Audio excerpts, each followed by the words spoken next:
মিয়া শব্দৰ অৰ্থ নজনা ভণ্ড নেতাবিলাকে কয় মিয়া বুলি। মিয়া শব্দৰ অৰ্থ হৈছে এজন মহাশয় জ্যেষ্ঠজনক সন্মান দি আমি যেনেকৈ কওঁ ককাইদেউ বৰদেউতা, ঠিক তেনেদৰে মিয়া মানে হৈছে ডাঙৰীয়া। মিয়া শব্দৰ অৰ্থ হয়নে নহয় কওক? মিয়া শব্দৰ অৰ্থ হৈছে ডাঙৰীয়া। কিন্তু তাকে বিকৃত ৰূপ দি কিছুমান নৰপিশাচে কৰিছে কি, জাতিটোক ধ্বংস কৰিব বিচৰা কিছুমান ভণ্ড নেতাই মিয়া বুলি ক'লে তেওঁলোকে কয় বাংলাদেশী। মিয়া মানে গেদা কয়, গেদা বুলি কয় মই জনা সৰু ল'ৰা ছোৱালীক, হয়নে?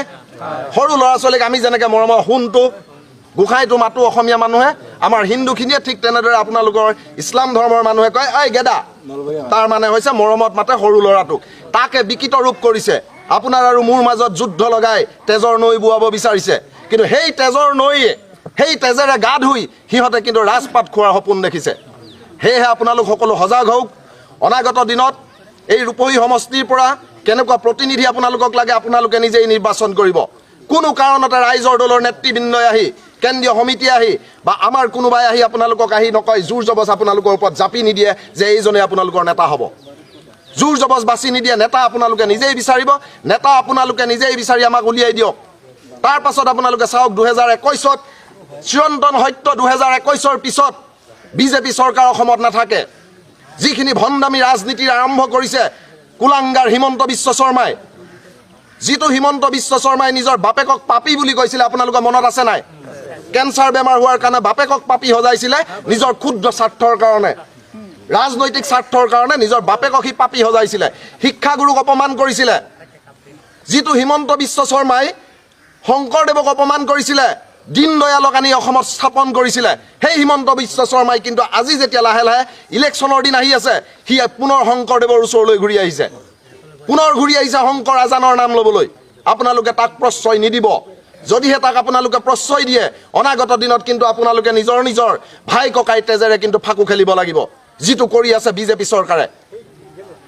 এজিপি চৰকাৰে ইয়াত সৰ্বানন্দ নিচিনা এটা অযোগ্য মুখ্যমন্ত্ৰী আহি আমাক ঠগিব পাৰিব নেকি কওক আপোনালোকে? সেয়েহে আমি সংকল্পবদ্ধ হওঁ।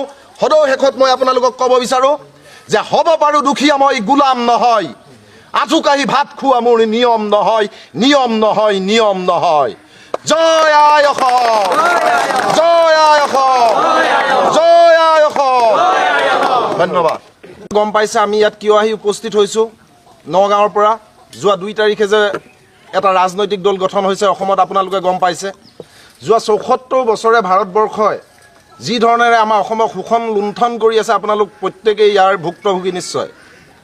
প্ৰত্যেকেই বুজি পাইছে কোনো এখন চৰকাৰে, না কংগ্ৰেছ, না এজিপি, না বিজেপি, কোনেও আমাৰ খাটি খোৱা মানুহৰ বাবে আমাক এটা কাম কৰি নিদিলে।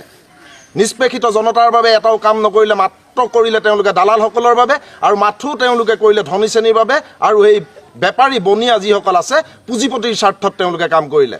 যাৰ বাবে আজি আমিও এনেদৰে আজিও এমুঠি ভাতৰ বাবে, ৰাতিপুৱা এমুঠি ভাতৰ বাবে, গধূলি তেলকণৰ বাবে, তাৰ পাছদিনা ৰাতিপুৱা কেনেদৰে আপোনাৰ ল'ৰা ছোৱালী স্কুল যাব, কেনেদৰে এমুঠি খাব, তাৰ চিন্তাতে আমি আজি মৰি গৈছোঁ। তাৰ বাহিৰে আমি একোৱেই চিন্তা কৰিব পৰা নাই। পাৰিছে নেকি আপোনালোকে বেলেগ কিবা চিন্তা কৰিব কওক? আপোনালোকে এটা চিন্তাতে সদায় আবদ্ধ হৈ আছে, অহা কালিলৈ মোৰ মানুহজনীক কি খুৱাম, মোৰ ল'ৰাটোক স্কুল কেনেকৈ পঠাম। কিন্তু তাৰ প্ৰতিকাৰ আপোনালোকক কোনো আজিলৈকে নেতাই দিয়া